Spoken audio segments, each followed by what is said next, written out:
Hey, what's going on, everybody? This is Keith O'Brien from down in Fort Lauderdale, and today's video is super important. It's incredibly dear and near to my heart, my world, and something I've been working on developing and getting a better handle of for a long time, 20 years plus, right? But you know, that's what you do. You keep working at things, keep working at things. And so what I'm going to talk about in this video is how our mind gets programmed, right? How our mind gets programmed.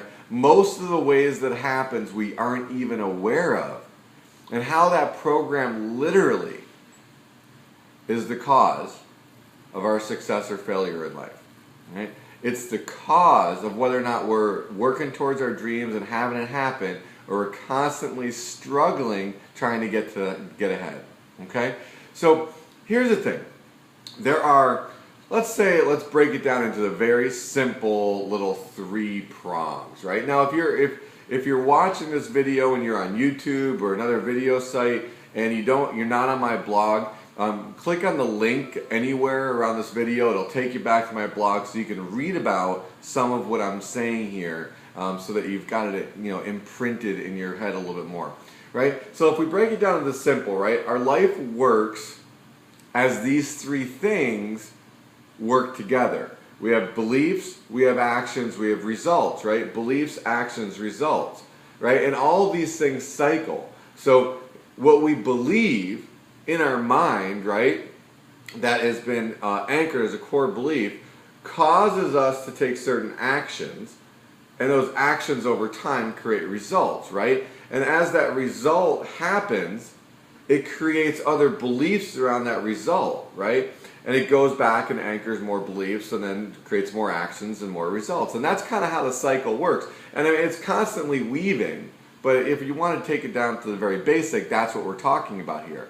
Now, the messed up thing about it is most of the world around us that is inputting information into our minds doesn't give a rat's ass about your results. They don't care about your success. They don't care if you want to be the first kid in your family to go to college. They don't care if you want to be the first millionaire in your family. They don't care if you want to get your family out of poverty. They don't care.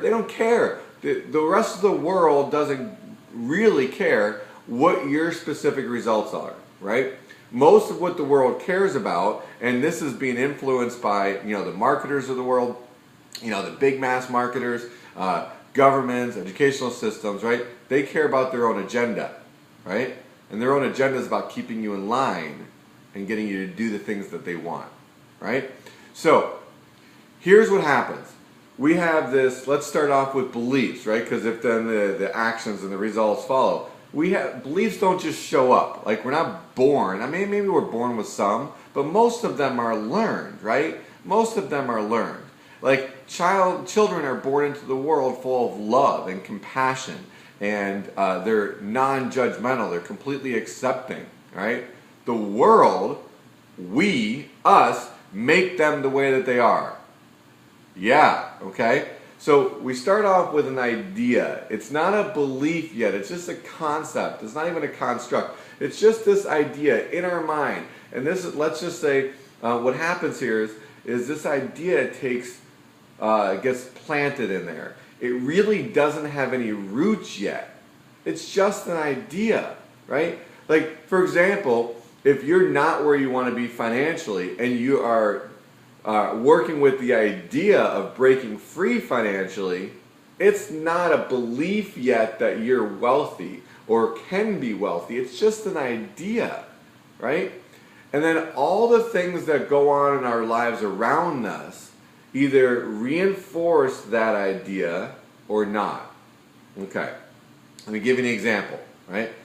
So think about all the beliefs in our world about wealthy people, right, that are contradicting this idea that you have, that you can be wealthy, right? Think of all the things in the world that contribute to that idea not taking roots, all right? And most of them are very subtle. If you watch any amount of TV, and a lot of the movies, right?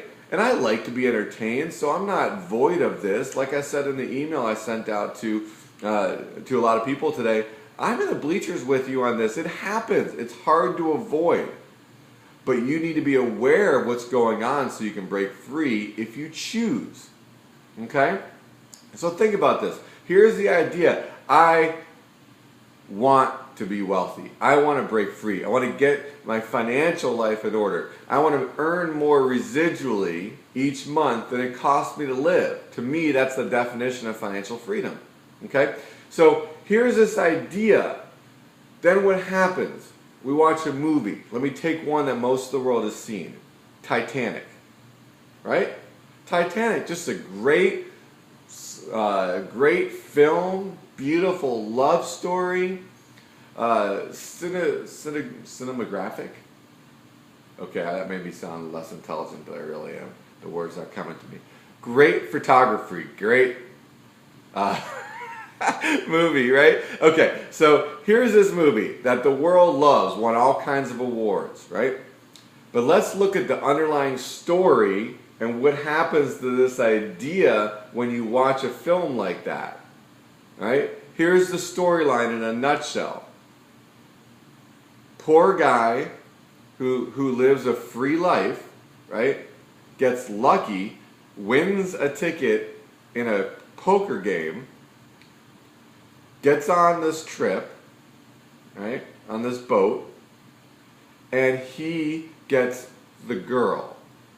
Falls in love. Well, of course, at the end of the story, he doesn't get the girl, but that's the storyline.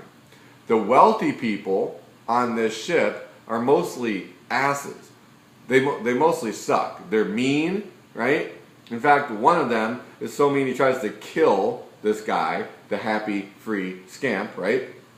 Okay? So look at the picture this paints about wealth. I mean, the mom of the main character, the young woman, is mean as well. So the wealthy people are painted as these very mean, arrogant, uncaring, anti-love, right, controlling people, and the broke, free young man gets the girl painted as this amazing human being, right? Full of love and fun, and the people in the basement, in the quarters that don't have money are having a blast, when the people upstairs that are wealthy, no fun at all, right?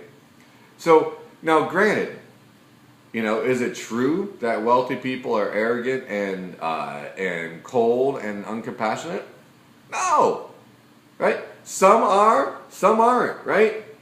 I know lots of mean, poor people, okay? It has nothing to do with it, but that's the picture it's painting. So you see that movie, and your belief about you being wealthy is not reinforced. In fact, the negative. The wealthy people are mean and rude and cold and callous. That starts growing a root and gets reinforced. Okay? That's what happens. So, and then you watch some TV, right? And you watch you watch another show. You watch a show like Friends, right? Which was one of the longest running sitcoms, right? And again, happy-go-lucky, friends for life, right? Don't have a care in the world. Some of them don't have jobs for most of the show, right? They live in this rent-controlled apartment, right? Painting this picture of reality that's just not real. So every time you watch a show, every time you pass by a car on the road, you look over and it's a Rolls, or it's a Mercedes, or a Beamer, or any other kind of flashy kind of car, right? And your mind goes, into anything that's negative around the conversation of being wealthy. The idea over here that wealthy people are this, that, and the other, that's not positive, takes another root, right? And it grows tentacles, right? And that's what latches on inside of your brain. and it takes hold, and that becomes a belief. So your little idea over here about you becoming wealthy is over here without any evidence, without any support, without any tentacles, right? Without any roots to take shape. And right, a seed without root, that doesn't grow roots, will die. And this one over here is going to live a full life. And it's going to influence everything that you try to do, and you might not even know it exists. Right? This is powerful stuff, and this is what shapes our lives, right? This is why when people work really hard, but don't have the results, it's this stuff. Okay? It's that stuff. So what are we to do? Right? My son's 8.5 years old. Right? And I think parenting is the most challenging and rewarding job ever. And I get it by having that belief. I reinforce it. It just is, it mirrors me. It shapes me. He's my best teacher without a doubt. No question. And I know that over the course of my parenting 8.5 years that I've said no to things, and I've redirected behavior, right? And I've created things just by virtue of being alive that are anchoring beliefs in him that I don't necessarily want, right? So what do I got to do?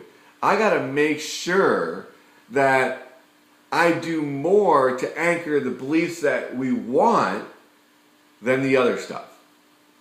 You can't stop this stuff from creeping in. It's everywhere around us, right? The government wants to keep us small and controlled. Educational system wants to keep us small and controlled. Advertisers wanting to sell you pharmaceuticals and the quick fixes, and all of these things want to keep you small and controlled. We have developed a world that rewards conformity and not creativity. We've developed a world that rewards conformity, fall in line, be a good soldier, and not necessarily creativity. Okay?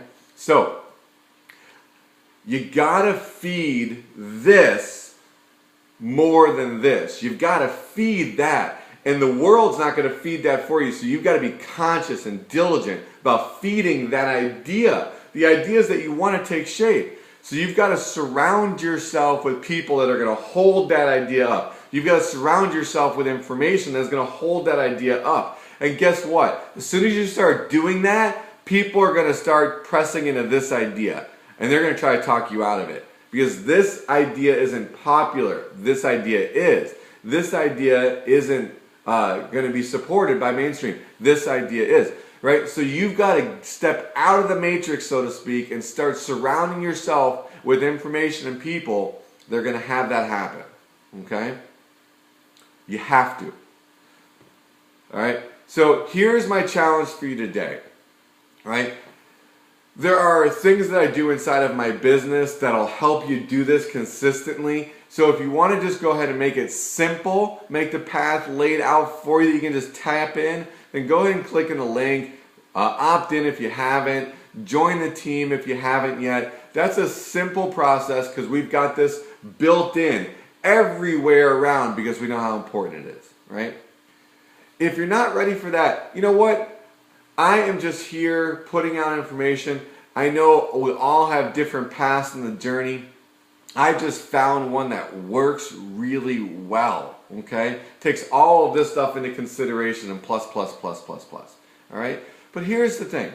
For the next 30 days, be conscious about what you're inputting into your mind. If you have a question about whether or not the show you're watching has subliminal messages to hold you small, don't watch it. Start each day in gratitude about the things you have in your life that you can be thankful for. And every day, every single day, take at least 30 minutes to input positive, supportive messages into your mind, whether it's reading, audio, video, that support your core desires to improve your life and your circumstances. It's the only way out. It's the only way out. So make a decision today. Join me in our path. Be around a lot of other conscious entrepreneurs that are making it happen. Or at least take the stand right now to do it on your own. I'll tell you though, there is safety in numbers. It's a beautiful thing when you surround yourself with people that are playing the game at the level that you want. Have a phenomenal day, everybody. Bye for now.